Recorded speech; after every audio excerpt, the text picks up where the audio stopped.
Shop पर पहुंचकर बच्चे के मन में आता है कि वो बर्फ़ी खरीदे, लेकिन साथ ही साथ उसके मन में एक विचार आता है कि उसके पेरेंट्स सोचेंगे कि ये तो हर एक चीज़ मांग रहा है हर शॉप पर जाकर, तो ये बच्चा लालची है।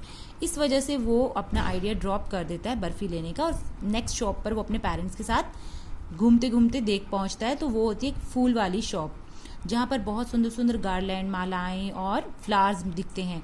उसका मन आता है कि उनमें से कोई फ्लावर ले, लेकिन फिर वो अपना दिल में मतलब उसके विचार आता है, लेकिन वो उसे दबा देता है। नेक्स्ट वो पहुंचता है बलून शॉप पर। वहाँ पर उसका मन होता है कलरफुल और सुंदर बलून लेने का, लेकिन उसके मन में साथ ही साथ ख्याल आता है कि उसके पेरेंट्स जरूर ये सोचेंगे कि ये कोई छोटा बच्चा है जो बलून की जिद कर रहा है। वहाँ से भी वो चुपचाप आगे बढ़ जाता है। स्नेक चार्मर के पास पहुंचकर वो उसको एंजॉय करना चाहता है, लेकिन अपने पेरेंट्स की कॉल पर वो आगे बढ़ जाता है।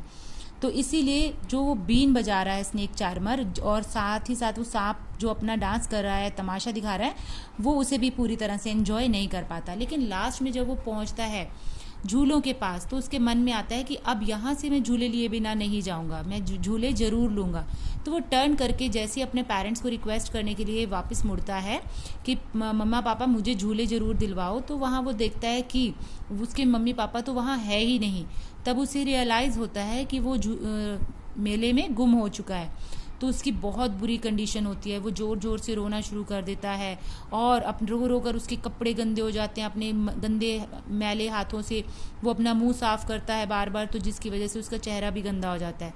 तभी अचानक वहाँ एक आदमी आता है और उससे अपनी गोद में लेकर उसे चुप करवाने की कोशिश करता है, लेकिन वो बच्चा लिटरली बहुत ज़्यादा रो रहा होता है और चुप नहीं होता।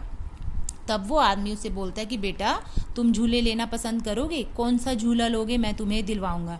लेकिन अब इस बच्चे के मन में बहुत अलग अलग ख्याल आ रहे होते हैं कि वो गुम हो चुका है, पता नहीं अपने पेरेंट्स को मिलेगा या नहीं, तो वो झूला लेने से मना कर देता है।